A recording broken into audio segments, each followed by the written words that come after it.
एक महत्त्वाची बातमी आहे। उद्धव ठाकरे आज दुपारी शरद पवार यांची भेट घेणार आहे। शिवसेना उद्धव बाळासाहेब ठाकरे पक्षाच्या स्वबळाच्या घोषणेनंतर पवारांची ही त्यांची पहिलीच भेट असेल। महाविकास आघाडी एकसंध ठेवण्याचं पवारांचं वक्तव्य होतं आणि त्या संदर्भात आता या दोन्ही नेत्यांमध्ये काय चर्चा होते हे पाहणं महत्त्वाचं असेल। उद्धव ठाकरे आज शरद पवार यांची दुपारी भेट घेणार आहे।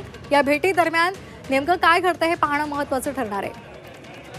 या संदर्भात अधिक माहिती देणार आहेत आमचे प्रतिनिधी कृष्णात पाटील। कृष्णात, दोन्ही नेत्यांची भेट होणार आहे, नेमक्या कोणकोणत्या मुद्द्यांवर चर्चा अपेक्षित आहे?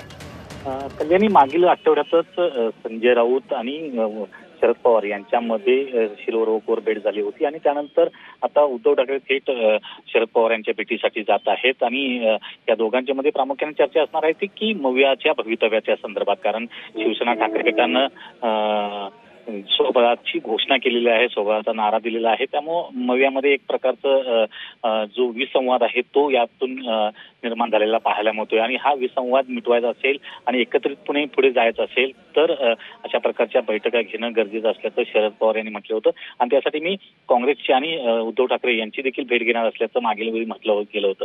त्यामुळे त्याच्या दृष्टिकोनातूनच ही भेट महत्त्वाची मानली जाते, कारण येणाऱ्या स्थानिक स्वराज्य संस्थांच्या निवडणुका एकत्रितपणे लढण्यासाठी उद्धव ठाकरे यांची समजूत काढणं गरजेचं आहे आणि त्या दृष्टीनंच ही भेट असल्याचं मानलं जात आहे। धन्यवाद आपण दिलेल्या या माहितीसाठी।